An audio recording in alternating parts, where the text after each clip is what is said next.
day. It's going to be a good show. We're crowded with lots of good guests tonight. And the topic of conversation in regards to this football team going to play in a couple of weeks, and we don't really know them yet. We're trying to get to know them. We're asking our guests and you tonight to give us names of two that you think will have an impact. One newbie, sort of, and one guy who maybe has been there a while. I mean, don't take the easy way out and say DJ Lagway, but give us a name or two. Got to get to know these guys pretty soon. A lot of stuff going on. And we'll tell you why we're celebrating tonight for a certain person at ESPN who's just done a terrific job. More about her as well. And our guest tonight, Scott Carter, standing by. He'll be here momentarily. Freddie Wehbe from Spurs Gridiron Grill. Kevin Brockway. And, of course, this is Wednesday night. That means Allie Pete Wilbur, always a very popular co-host, coming your way tonight on the Buddy Martin Show. Join us. Give us your thoughts. And tell your friends and neighbors we're on the air. And we're going to be here for a little bit, so you might as well come and join us. We have very nice crowds. That's a couple of nice big crowds. People are finding out about what we're doing here. We're grateful. Stand by. Scott Carter's next. Yes, it's time again for Buddy Martin. Call him up and tell him what you're thinking. But be kind because he's doing the best he can. Better, stronger, faster. Mama says that alligators are ornery because they got all them teeth but no toothbrush. Hey, what if the voice calls while you're gone? Take a message. Bye. You ready, champ? I'm ready for this my whole life. I'm incapable of small talk. But that's why you love me, right? Kind of intimidating to be in the presence of so many great athletes.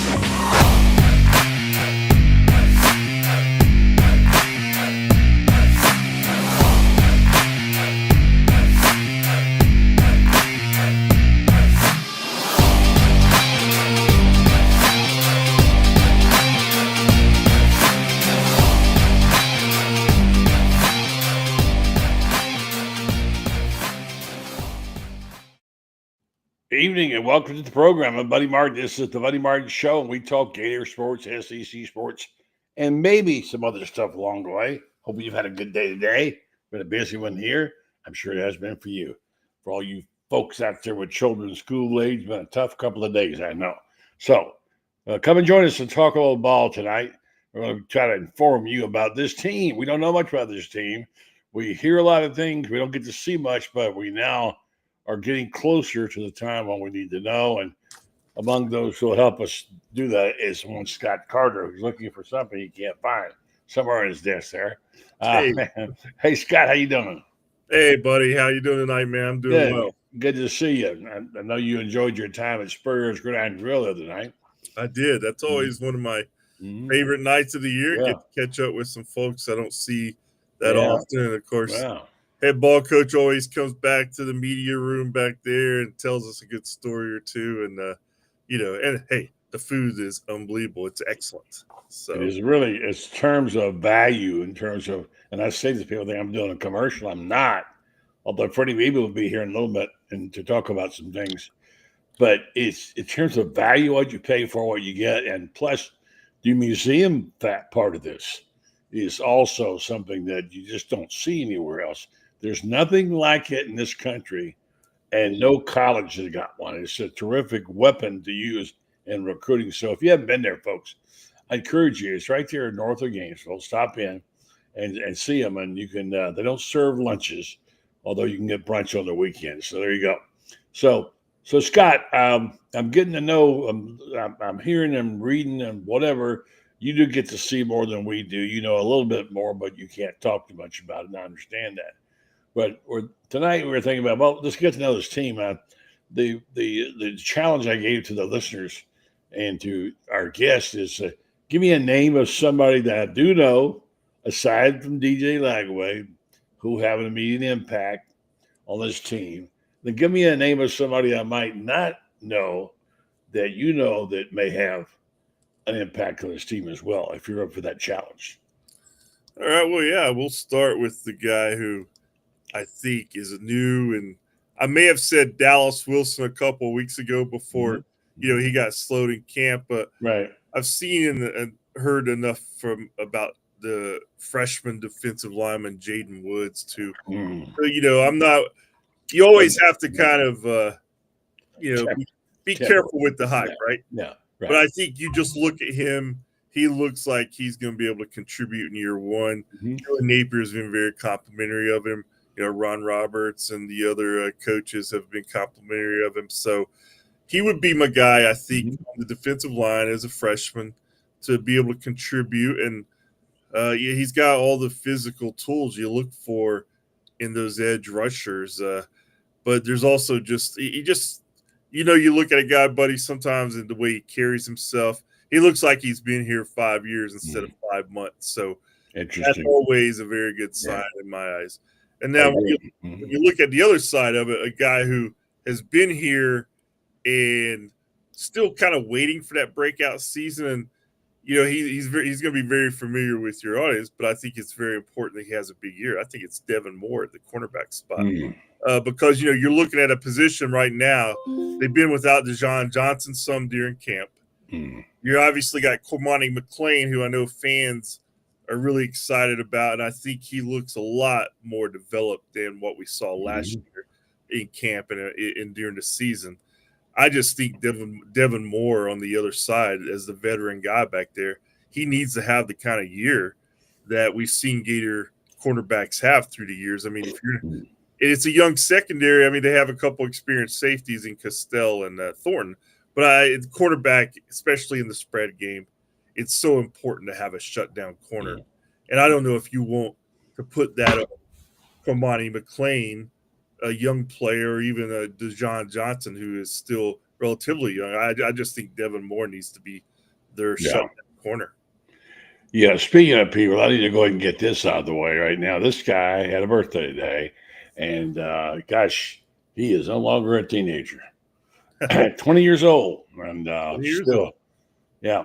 It's I had to think about it for a minute. I forgot he was only 19, but certainly he's in for the big year, and that's. And I'm of the school now. I've gotten to talk about this so much over the season, and I'm such a huge Lagway fan, and have been really. To be honest with you, Keith Eber, I got to give him a lot of credit. He went down to Georgia and shot a lot of video of him. And I got on him early, and I predicted things over top of my skis, and I've proven to be so far right about it. Not that it took any Nostradamus to do that. But I will say that I see this team grow, just what I hear. Now, again, where I get most of my information is from reading and listening to other players talk about other players and coaches talk about other players. You and I have been around enough to know how to kind of get a gauge on hype. We know smoke must be blown. We know what the real thing is. We obviously know DJ. He proved he was the real thing. So now it's he's an old timer. He's 20, and I can't wait to see him play. But I think this football team, and I asked this question tonight, if God forbid he couldn't play, could they compete? And they'd have to do that by obviously running the football, playing defense, etc. And I would say yes. I'm not saying they go win a national championship. They're so good at so many rooms, like running back, offensive line. I won't even get into the fact that the young wide receivers and then, of course, the young linebackers and stuff, how good they could be. I'm just going to say they are solid enough. They could be competitive. But it sure would be nice to see Lagway get in 10, 11 games, wouldn't it?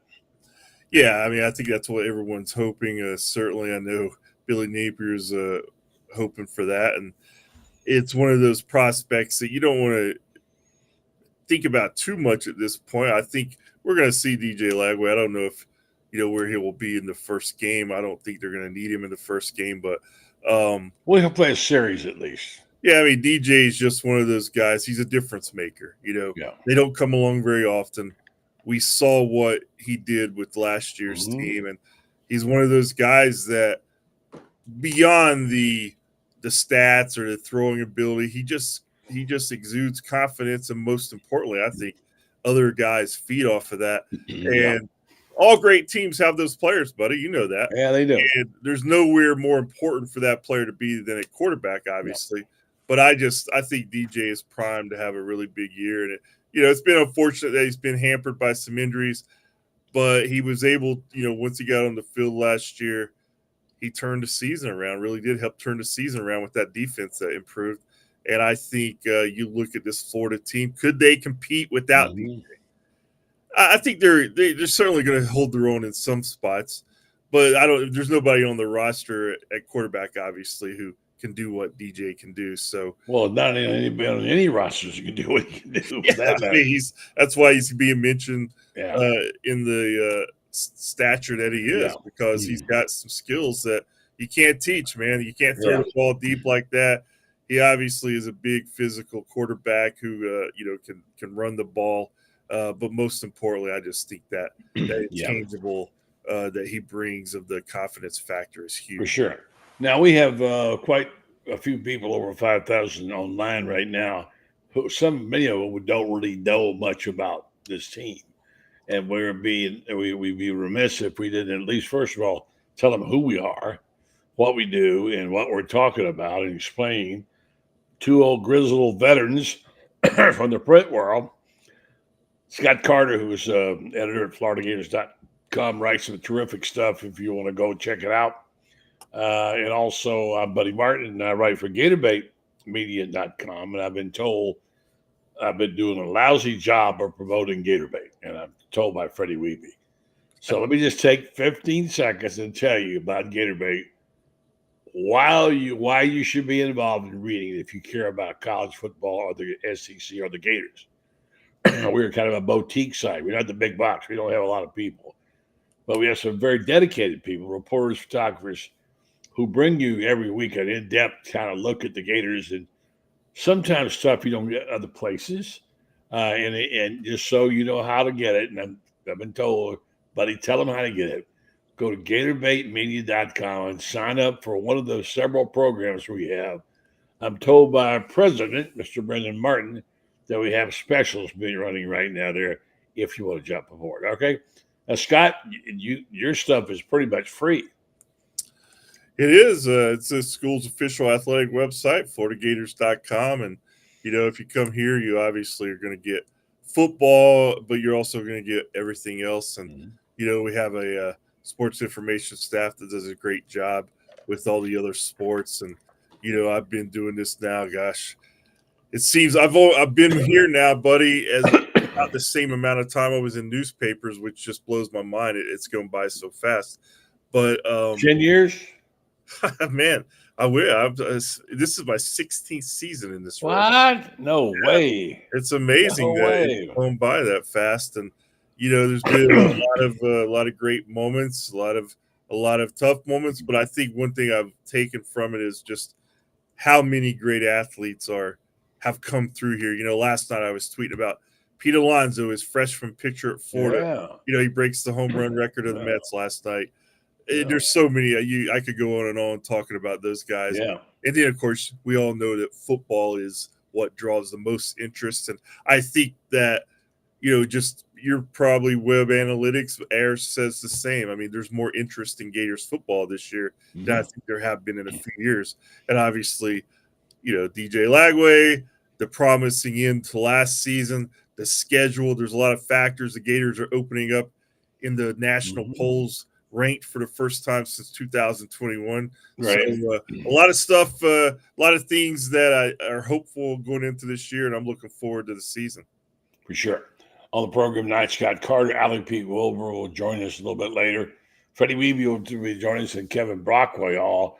I asked earlier about the impact players as we try to get to know these players. Scott gets more access than we do, but not all that much. And so I'm asking people tonight, those of you who have read and know and follow the Gators, names the two players that you think that you'll make an impact, as Scott gave us his. Scott, repeat those. Well, I'm going with Jaden Woods on defense. As a true freshman, I think he's going to be a contributor. And again, you could pick a lot of guys who have been around, that you would hope that they take the next step in their career this year. But I think one that's really important for him to do that is Devin Moore, the veteran cornerback. He's been hampered by injuries throughout his career. But you look at him, and he looks like an NFL quarterback. He's tall, he's lean, he's athletic. He's got all those traits that shutdown corners have. But unfortunately for him, he just hasn't been able to stay on the field. So with this young secondary, especially at the cornerback position, I just view him as a guy that he needs that jump to the next level. Yeah. And, you have a player who he knows the situation. He wants to play in NFL. He needs to put a lot of good stuff on this year. So he's certainly got the motivation. Yep. Well, as you know, probably from doing the show with me all this time, I'm a huge Jaden Ball fan. And I'm not bandwagon jumping because from day one, before we ever played a game, I was all over him as the guy, even to the point of having people in the media argue with me about, what do you mean? What do you mean? Just what my eyes tell me. I'm not a genius here. But the guy, now we're hearing things about him that are really mind-boggling, that we know he's the strongest man on the Florida football team. And I believe, according to the analytics, strongest ever. He's, believe it or not, I think he's 6'2.5". And 245, I believe. He is now I'm hearing from Billy Napier that he's also a terrific route runner. Now, I know he's got cut ability. He will stick his foot in the ground and cut back, and he's got a burst of speed. And he's pretty fast. But, boy, you get him on some of those routes out there, especially in the flats, this guy could do some damage. So he's one of them. He's the one I'm going to repeat. And then my newbie is going to be Vernell Brown III. I just think not necessarily as a flashy receiver, but all-around player, a great team guy, which his dad was, as we know, a special teams guy, a receiver, punt returner, whatever. He's a guy I think that you're going to hear a lot about. Those are my two. Yeah, those are good choices. And, as far as Vernell Brown III, I think he's got real potential to be a playmaker. I think he's shown some stuff already. He had a deep touchdown catch in the 2-minute drill at Saturday's scrimmage.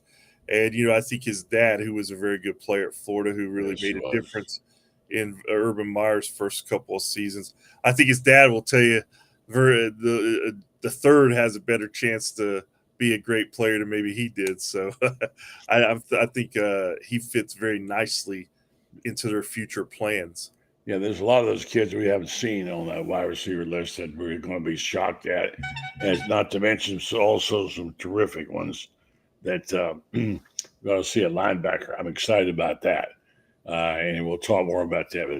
But I'm going to bring this up later when Alec gets here, but I'm kind of bursting with pride today, and I'm so proud when somebody makes it big that I had the chance to work with.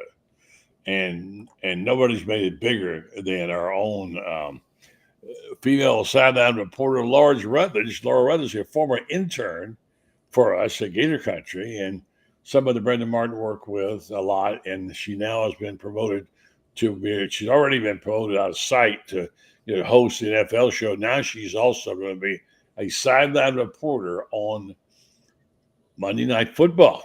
No. Nice. And she'll do that. Lisa Salters will also continue. They renewed her contract. And Laura is just so talented, gifted, and humble.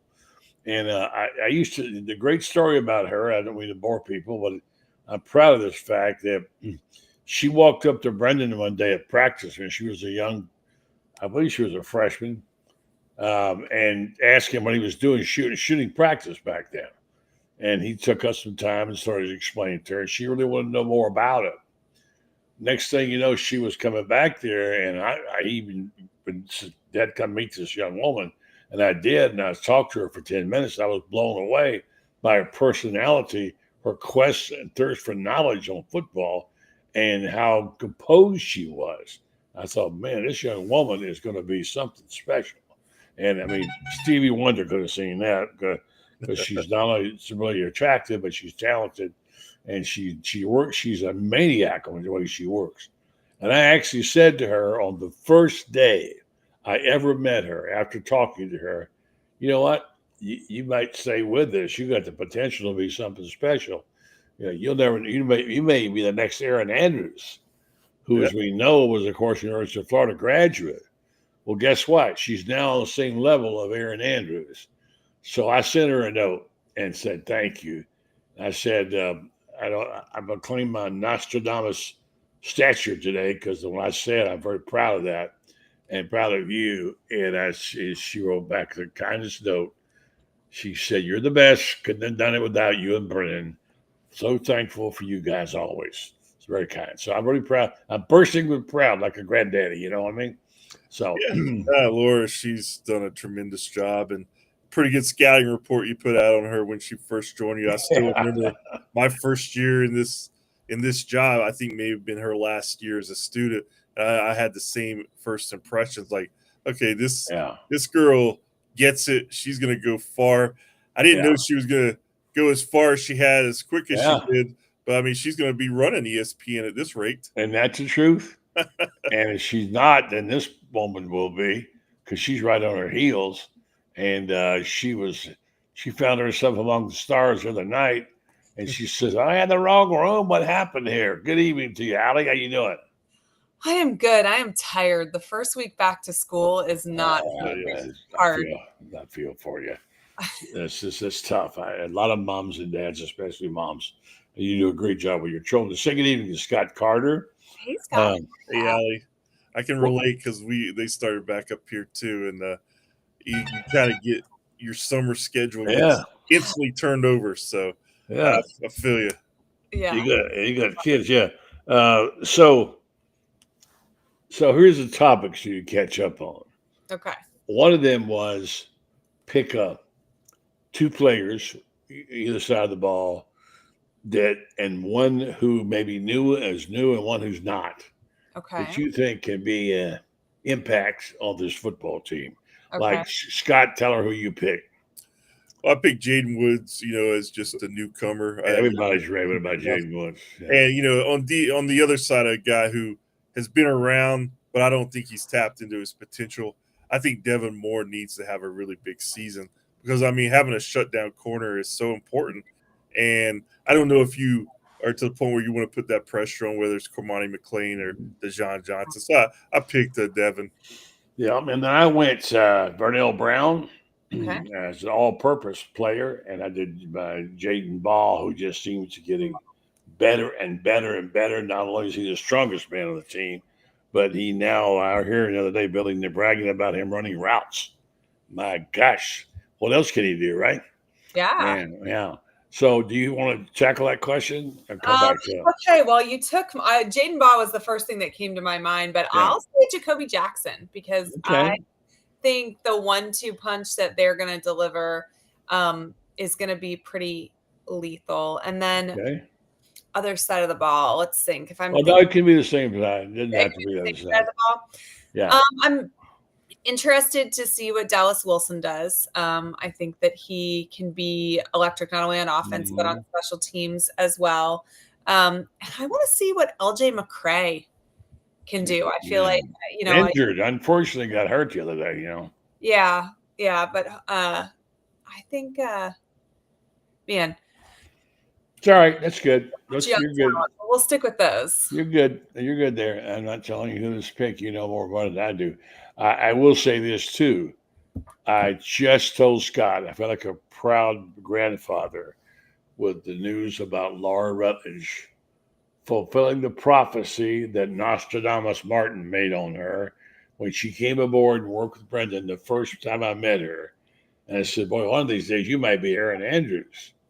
Pretty good call. She's now the Monday night sideline reporter, in addition to everything else she does. Yeah. And I'm so proud of her. That's awesome. I think she leads the way for women everywhere. I know you're aware of that. You were in it a long time before she was. But still, she's just been saying she's so gracious.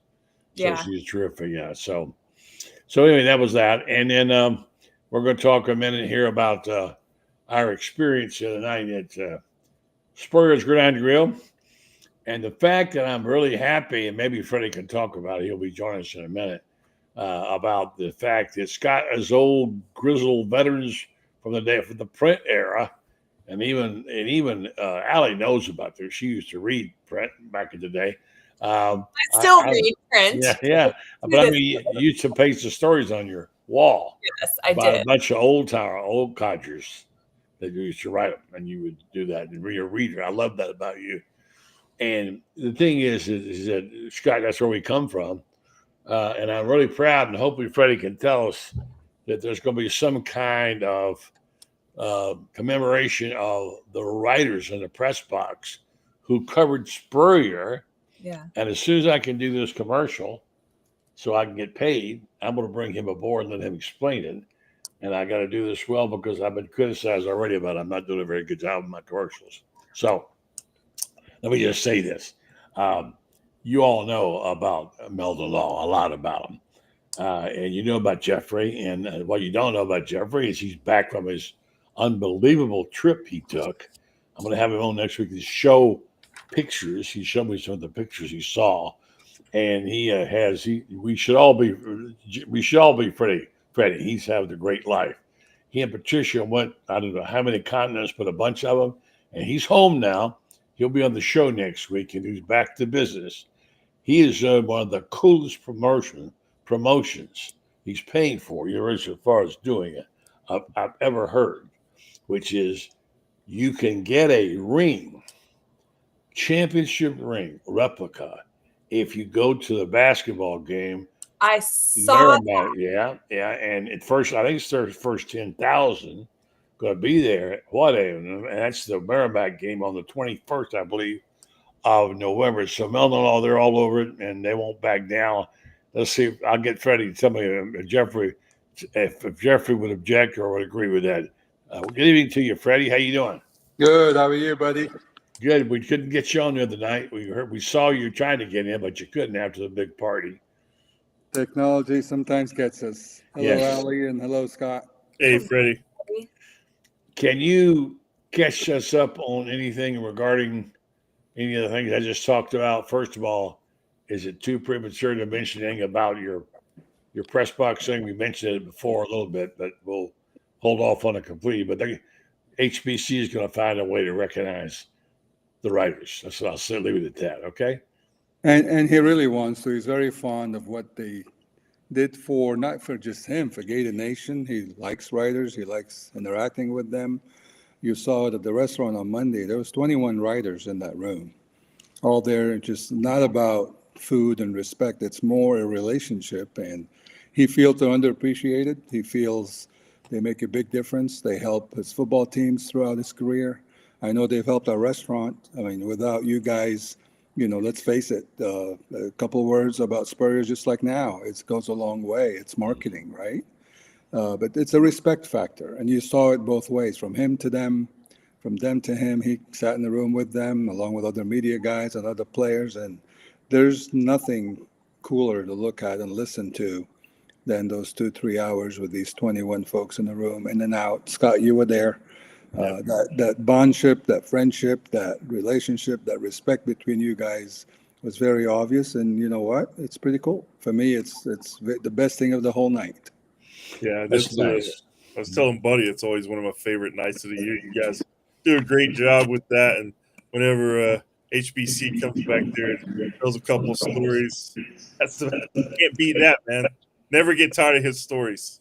That Bianchi story was so amazing. I can't say it on the air, but let's all laugh. It was just, if you were there, you know what I mean. Well, I talked to him today, and he did tell me he gave Bianchi credit for helping name the swamp. He told me that story about it. Bianchi calling them up and talking about how to develop the name, the swamp. And I really didn't know Mike had that big a deal. Mike has talked about, he claims he helped with the fun and gun. But I don't know about that background. But Steve gives him a lot of credit. He'll be one of the writers recognized, as will others, and it's going to be exciting. And by the way, Allie walked into the room the other night. You weren't here, Freddie. You and Ronnie were taking the tour of various colleges where Ronnie hopes to play football soon, next couple of years. And she said she had quite the reaction. Did you hear what she said? I did not. Allie, tell them what you said when you walked in that room. I said I thought I somehow ended up on the wrong text message thread because I was absolutely not worthy to be in the room with all of the people that were in there. It was a very cool experience, but I definitely was like a fish out of water for sure. And I think that ties into also the media room had all different folks, different ages, different decades, 60s, 70s, 80s, 90s. We had all different types of writers too, and see them work together and bond together and talk together as friends. It's pretty cool. We have Pat Dooley and Brendan Martin, Zach Abaverdi, Franz Beard, Edgar Thompson, Kevin Brockway, Scott Carter, Chris Harry, Graham Hall, Lauren Meadows, and Kevin Winner. I mean, that's different pieces of the industry all in one place. That's pretty cool. The ones that typed on the typewriter were the special ones, okay? The typewriter days. And I'll send you a picture of it, Alex. It's very parallel to the Heisman. When you go to the Heisman ceremony, all these Heismans are in one place from different teams, from different ages, but they all bond together. I felt this was the same way at Spurrier's on Monday night. I know that people think this is one big hype fest because, Freddie, you turn into that every time you come on. But it's so true that we're so love the restaurant. We start talking about it. And I think about it in the context. We're talking about, Allie, nobody has this. Nobody college has anything close to this. No. The only thing that I could even remotely compare, and it's not comparable, but Spurrier used to go to it, was Napolitano's when that was open. Yeah. And Coach would keep Nappy would keep a case of Coors Heavy in the back walk-in. I worked there in college. They would keep a case of Coors Heavy in case Coach came rolling in. And I mean, at that point, he coached at South Carolina by the time I was in college, but he still would come and visit Nappy's when he came back to Gainesville. And so they would keep that back there. But I always think about Nappy's when I walk into Spurrier's because, the old ball coach would go there. Urban would go there. Zook would go there during his time. And this is like that, but on steroids and with all of the memorabilia and with what an incredible recruiting tool. It is. And you're right. Nappy's was special. The back deck there on Saturday night could get very deep into the lager, after a bad game. So anyway, Mr. Hazel got their start, I believe. There was some cool bands that started on that porch. So here we are. We're all we're very enthusiastic and curious as to what we have here. And I'll just put this to the group before we let somebody start peeing off. Not you, Allie. You got to stick around for a minute. Kevin Brockway will be here. And just basically see what do we have here. And Scott, I think this is what we're trying to figure out. What do we have here? Do we have a team that could be a bunch of overachievers who are going to break our hearts? Do we have the core of a really outstanding football team to compete for the championship with all the talent they've got in all the various rooms? Do we have, what do we have exactly? We're trying to figure that out. That's why tonight we're doing this, trying to figure out, give me a name of a player you think will have an impact, young and old. And so I'll just start with you, Scott. What do we have here? Well, I think to start with, you've got Florida's best roster in 6 years, in my opinion, since 2019. I think, this roster has the potential to have a really special season. I mean, every team is questionable at the start, right? Because it's all speculation. But when you look at these guys, I was down on the field during the scrimmage Saturday, and I was just looking around, and I was going down the offensive line, defensive line, and I'm like, holy cow, this guy looks a lot bigger. That guy looks like the Gators looked like, 12 years ago. So that's really a positive sign for me. Now, they still have to go out and do it on the field, but obviously we're not the only ones who think this is a better Florida team. You saw where they're ranked 15th in the AP, 17th in the coaches poll. We haven't seen that in 4 years, them being ranked going into the season. So, potential, coaches don't like the word potential because it really doesn't mean anything, but that's all we got right now. Mm-hmm. And I like the potential of this team as much as I've liked any in the last 5 or 6 years. My favorite description of the word potential is somebody who says it's a French word that means you're not worth a damn yet. So, but anyway, sorry. So Freddie gets to see a lot. He doesn't talk much about it. He sees the insides, the outsides, the people. He talks to a lot of the key people. I want to get his take on, as much as you can, and I know you're a huge Gator fan and you root for the Gators, but you're also the way you assess business. You can't afford to be a rah-rah person on business. You got to look at the facts. Using your business skills, tell me what you see with the Gator football team. I think more as a fan, I see potential, as Scott just said. But truly, I mean, the objective of games is to win every time, right? You play the game to win. You build a team to win. You recruit players to win. You build chemistry within the team to win. And I feel we're close. And if we're not doing it this year, maybe next year is the year. But this year, let's enjoy every game, support the team every game, go to the stadium and be very loud, travel to the other stadiums and support them and help them win. We could make a difference in 1 or 2 games, I think. And you know what? If we win 10 games, it's a great season. If we win 7 games, we're going to sit here and do the same thing we did last year and moan and cry and find out all the wrongs. And that's the way sports are. And we're not the only fans that do this. This is in every city and every team. At the end, you have to win. They have to win. Simple as that. Truth in that, Allie, but it's hard to do. Yeah, I mean, I think this is the most excited that I've been about a team in a lot of years. You know, I can looking prior to the Napier era as well. Like I'm as excited as I've been in a long time. I think there's a lot of talent and a lot of potential. I'm interested to see what we do with that talent and potential.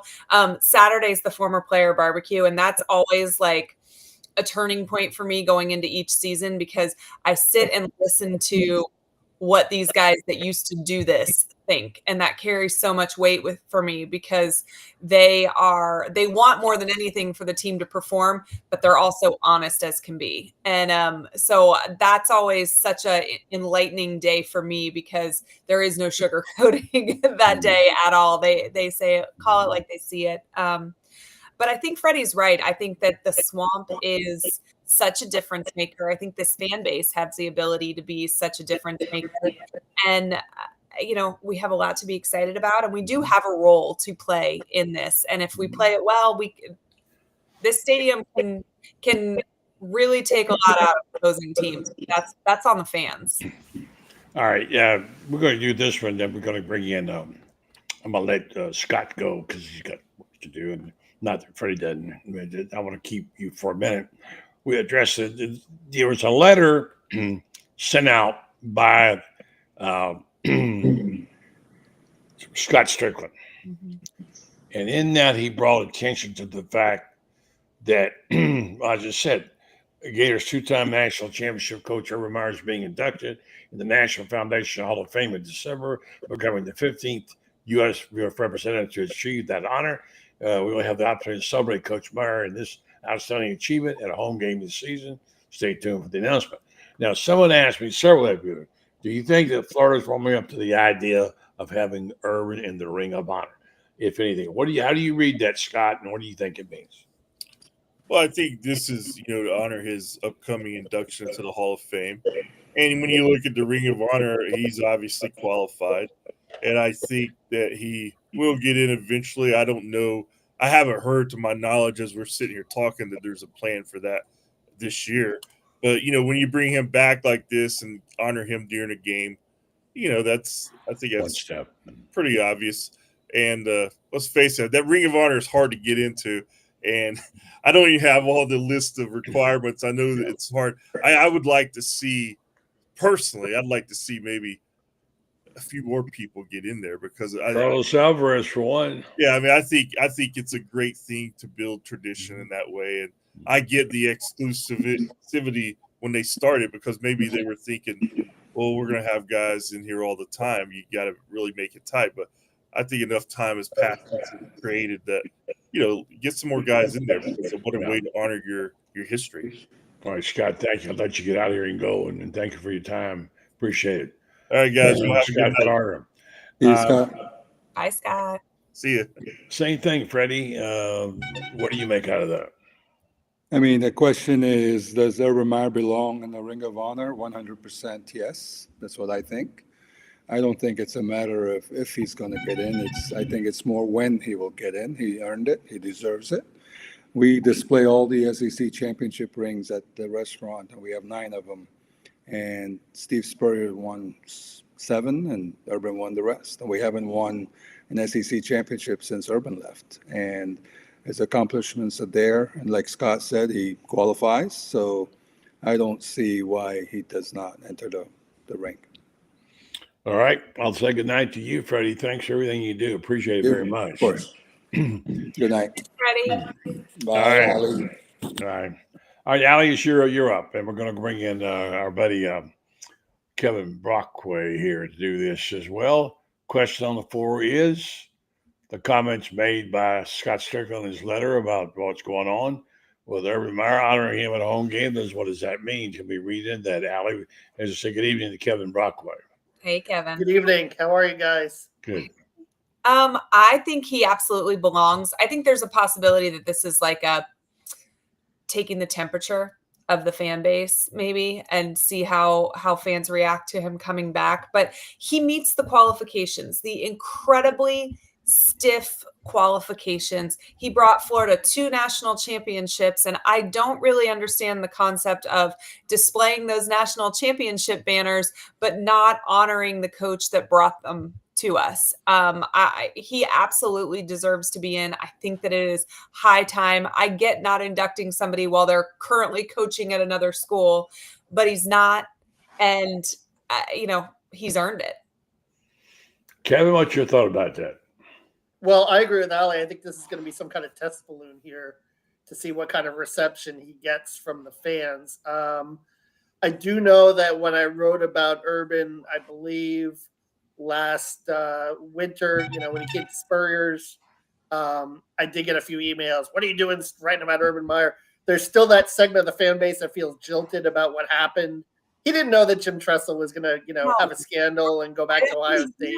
After they're like, they're crazy to me that people think that plan. But there is a segment of the fan base that feels that way and how he left and so forth and everything. I mean, there's also the issue of obviously conduct off the field during his tenure. But I agree with Ali. I mean, I think the results, speak for themselves. And the number of players that went on to the NFL and had success too. I mean, you could make the argument that, 2 of the top 4 or 5 Gator players in history are Tim Tebow and Percy Harvin. And both guys are created by Urban Meyer. I mean, that's pretty, high praise. I mean, you could probably rank them 1, 2 in the last 25 years for sure, buddy. So I think that, with maybe Rex Grossman is a close third, but, I think that that speaks for itself. The player development, he revolutionized how, special teams here also, and what an impact that made. I mean, Jarvis Moss blocking the kick, that led to the win over South Carolina that got them the SEC title game. Brandon James, how many punt returns did he have? Andre DeBose was a great kick returner that Urban recruited kind of late in his tenure. So I think all those things, when you consider all those things, he's, easily one of the top 2 or 3 coaches in college football this century. So, yeah, he definitely belongs. He revolutionized the SEC. I mean, Spurrier did it with the fun and gun, and Urban did it with the spread. I mean, he had a massive impact on the sport as a whole, not just at UF, too. Oh, no question. I remember going out to Utah, and I was watching that offense, and Alex Smith was running it. They wanted me. The Sun had me go out and do a story back in 2004, and I'm watching, and he had this wide receiver Steve Savoy, and he was doing these like wide receiver pitches and stuff, and I'm like, this is one of the wackiest things I've ever seen. But he, like I said, it was innovative, it was different, spreading the field, kind of going east-west, right, and looking for the hole. And he always had that, speed, big play back, whether it was Jeff Demps or Chris Rainey at Florida. It was so effective, Ali, and it, really it brought a lot of excitement to the Swamp. So I think that outweighs maybe some of the negative that fans perceive. But it'll be interesting to see the reception he gets. I would hope and I would think that he would get a positive reception. Yeah. Real quick, Kevin, a player who is young that maybe we haven't heard much about that you think will have an impact, and a player who's been around for a while that not named Lagway that you think could have an impact immediately for the Gators. We know Jaden Woods is getting some rave reviews, and it's a shame that Dallas Wilson got hurt, but I think Vernell has picked up the slack, Brown, and he's a guy that's having a really good camp right now. And I think he could be in the mix for a starting job at wide receiver here now with how he's performed the last few weeks. So I would say that those are kind of two newcomers to watch. I mean, Aaron Childs is another guy that's on the come. And, with LJ McCray's injury, they're talking about, even having him, at the jack a little bit as an edge rusher. Apparently he did that a little bit in the scrimmage and was effective getting the quarterback. He's up to 245 pounds now. So you've got, I think, a lot of different options here. I think the defense right now, based on everything I'm hearing, is ahead of the offense. And probably some of that has to do with the offensive injuries. Billy Napier admitted that as such. But I think that's a positive sign too, to see that, defensively there's a little momentum carrying over from the end of last season. Because defense didn't look that great in the spring game. But I think that early in the fall, they're kind of, making their presence known here. Yeah. Okay. We talked about this earlier, what we have here. What do we have here? And I'm going to just max it out to say there's still some players whose name we haven't heard yet who will have an impact on this team. But there are a couple of things this season that are going to be remarkable. And some of them have to do with, well, games they're playing, obviously, and road trips, etc. We start looking at the number of games they have to win, how important it is to them to get a couple early, and you got to get at least one of the Texas teams, etc. But then I look at other things like this, the college game. I ran across this today. We all know about the opening day on the 30th, what that's going to be like. Incredible. But look at this schedule here I just ran across today, which, look at that. Look at this. This is the 1st of November of October, I guess. Oh, no one November, anything that day. Yeah, and no weddings. No weddings that day. Weddings all fall. Yeah. I don't say no to weddings. Yeah. Today, Florida plays Georgia. Look at the games they got. Wow. Now, those of us who complained about having some of these cupcake games, we see things like this. We've got to be very happy. I'm thrilled. I hate to have to go to a ball game because I want to be home and watching all this because you get such a great seat when you're watching. You can watch replays, et cetera, et cetera. So there are some times when this may be the apex of college football's popularity. And I would say that certainly the day of the 30th is one, and this day could be who knows what. This is an unbelievable schedule, guys. Yeah, I mean. No question. Penn State, Ohio State will be fascinating. When you look down the All-American lists, a lot more Penn State players than Ohio State players. I mean, if James Franklin doesn't get it done this year, you got to wonder. I mean, I think this is, even for as good as Jeremiah Smith is individually, I still think that Penn State's got a lot of talent coming back there in the Big Ten. So that's going to be a fascinating game. Oklahoma, Tennessee. I guess they dodged a bullet, right? Oklahoma with the Mateer thing. He's claiming that he didn't do any sports gambling or whatever. And we'll see how that goes. We'll see how it goes. And by the way, I have a little footnote on that in a minute to tell you why they're not going to do it. Remember who is on the NCAA fractions committee? Yeah, OU's head of athletic compliance. OU's head of athletic compliance. Jason Litter is on the infractions committee. So the odds of something happening on that committee are probably not very good. Yeah, exactly, right. But and obviously, Florida, Georgia is going to be great again, and this will be another chance for Napier to prove that he can get over the hump against the Bulldogs. A guy that grew up in North Georgia, right, in Chatsworth County, and it's I think that this is his chance to really. I think he's got the team this year to go toe-to-toe with them. He might have had the team last year had DJ Lagway not gotten hurt in the way that the momentum in that game was going. But, yeah, this might be, finally the year where they can kind of, break the schneid. And in a rivalry that, Buddy, as you know, Florida dominated from, 1990 to 2010. And since 2010, it's been, kind of tilted more in favor of the Dogs. For sure, yeah. By the way, NIL deals, Kansas got $300 million from one of their alums.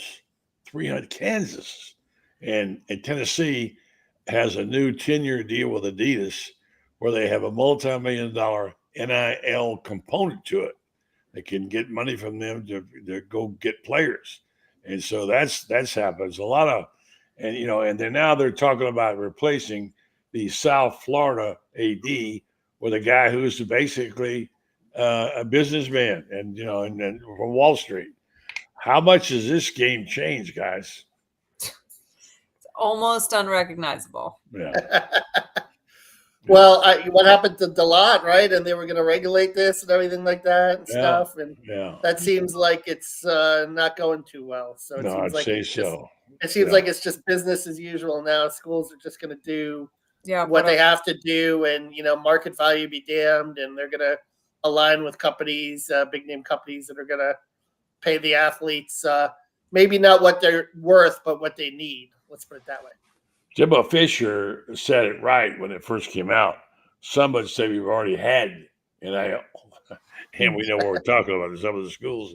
Speaking of him, his name has been mentioned a little bit lately, and even mentioned at Auburn. Here's a guy who can, he can call ball plays now. He just but something other people say, well, his discipline fell apart at FSU or whatever, but he ain't become a bad coach overnight. So if you were someplace like, I don't know, maybe in on the West Coast or whatever, looking for a coach, why wouldn't you try Jimbo Fisher? He's trying to rehabilitate his image. I know. Did he come out with a book or something? He's just trying to get his name back out there. I think that well, the guy won a national championship. He's not like some dog, I know, but the way Texas A&M ended up, and the fact that it didn't really, take off the way it should have for the amount of money they were paying him. Maybe a smaller school. Like I always thought West Virginia, because he's from there, like Neil Brown, if he's on hot seat, that might be a good fit for him. But Auburn, I mean, that's a little high profile, and I think that Hugh Freeze is trying to get that thing turned around, right? He's got some transfers, and maybe this will be the. Well, if he doesn't work out, I'm hearing this from some of the other schools. So we'll see. Just a thought here. I don't think he's quite ready for an SEC job. I think, let him go to the Big 12. Let him go to and prove his mettle again. People always want good coaches. They're always going to be in demand, no matter what. So let me give you this one to chew on for the last couple of minutes. I like this a lot. I think this came from On 3 about the most overrated teams. Okay? And interestingly enough, one of them is not the Florida Gators. Check those out. And I'm kind of agreeing with some of those I see in that top row up there. 2014. Okay. Yeah, right. Yeah, since 2014. Okay. I would agree with that. That front row, I think South Carolina is overrated. I think Auburn's overrated. I'm not sure about A&M. I'm not sure about them yet. I think LSU's overrated, and I'm not sure about Wisconsin. FSU is. So there's some interesting choices. Miami is, etc. You guys look at that and tell me what you think. So are these cumulatively overrated for the past 10 years? I don't know. I mean, it's just what they call them. 25 most overrated teams since 2014. I don't know. I mean, I just got the graphic, and I thought it was interesting. Yeah. I thought that draws my interest. If it's cumulative, put Miami in the top 5. I feel like they are the king of the off season every single year. Yeah. Okay. Yeah. That's a good comment. Yeah. Yeah. I even see. I didn't know North Carolina was rated, overrated. I mean, I haven't heard their name mentioned. Georgia's up there pretty high. I'm not sure. Georgia might be the real deal, and Alabama might be the real deal. Clemson is really interesting, Clemson is really Ohio State on that list at all is interesting to me. Why would Clemson be overrated when Dabo led him to how many national championships? Same thing with Michigan with Harbaugh. I mean, I don't know. I think this whole list is a little silly because you've got some programs here that have done some. I mean, LSU won a national championship under Ed Orgeron in 2019. Mm-hmm. How does that make them overrated since 2014? Heck, Mark Richt got, Miami to an ACC title game. I mean, Mario Cristobal's coming off a 10-win season. So I don't get it. I'm looking at this list, and USC, yeah, definitely. That's one for sure. And maybe Auburn. But I think the rest of this list is kind of silly, to be honest with you. Oregon, how is Oregon overrated 7? I mean, Dan Lanning had a great year last year, right? Well, I just see 5 or 6 teams that I've already expressed, man, out of Miami being one of them. I mean, why did Miami jump up there? I mean, I get that they get the quarterback and all that, but here's the whole thing. We're just guessing. We don't know anything. It's more right now. It's about gut, isn't it? About gut reaction. I will say this, right? Miami hasn't won a national championship since what, 2001? Notre Dame hasn't won a national championship since 1988. And yeah, they did get to the national title game, I guess. But yeah, I think there are a lot of programs here that are. It's a weird list, I would say, because I think you're still looking at a lot of accomplished programs here. Yeah. All right. The last one, player you're most excited to see this year for Florida. The one you really are most excited to see that you can't wait. I was excited to see Dallas Wilson. I'm kind of bummed about the injury. Me too. He'd be mine. I was, but I'm excited to see DJ Lagway. Fingers crossed. Obviously, I mean that's going to be, that I'm sure that's an obvious one, right? That off the top of my head, that I'm just, I'm excited to see Jaden Baugh too. I want to see. I love Jaden Baugh. If he can build off what he did. And we talked to him today. Very pleasant kid, very humble. Admitted to himself he wants to be more of a leader. I got a story coming out of that tomorrow. Good. Talked a little bit about his kind of his journey in terms of, decommitting from Arkansas on signing day. This kid is the strongest man. He squats 565 pounds. Yeah, it's ridiculous. On he's only about 210. Well, no, he's 230. But when you look at him up close, he doesn't look like this gargantuan guy. But he's just very lean, but yet very muscular and put together. And for someone to squat that kind of weight, I mean, is pretty incredible for a running back to do that. What's frightening about him is the ability to brag on his route running. Oh my gosh, just what he needs now. Okay, Allie, what you got coming up on the Peak Inside the Gators? Let's see. I got an interview. I'm talking to Shane Matthews tomorrow, mid-afternoon. So that'll come out either tomorrow evening or the next day.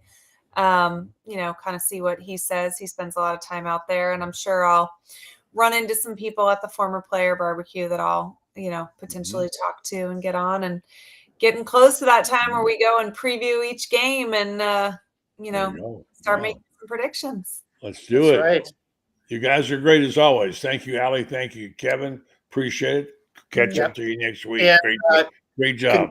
Congrats to Pete Alonso, right? The new home run king. Yeah, he does home runs. Yeah. Pretty good. Hearing good things about DJ Lagway this week too. So that's obviously, I don't know if you discussed that earlier. That's positive. I'm glad to hear that. Thanks, Kevin. Appreciate it, buddy. Right. Bye-bye. Even in Gainesville Sun. And let me tell you folks about Gatorbait again. Don't forget, if you want to know exactly what's going on the inside, there's GatorbaitMedia.com, France Bears column, yours truly, etc. I also want to thank our sponsors. I mentioned our friends Melvin Law. Jeffrey is back in town. Have him on next week. And now Titan MRI, one of our fine sponsors, Titan MRI and Imaging. They're with Joe Clorio. They're doing a great job. They have 3 locations to serve you in Gainesville. Now going to open one in Ocala soon. Check them out on Park Avenue in the Millennium Center. Also over in Lake City, serving all of Columbia County in Valdosta. They offer the same great customer service. They accept insurance through their convenient self-pay options. You can also pay. They offer MRIs, CAT scans, X-rays, and ultrasounds. Easy scheduling with lots of options, including even if you need it. Titan MRI Imaging. Have a great night, folks. Appreciate you watching, and thanks for listening. We'll back at you soon tomorrow night. Thanks.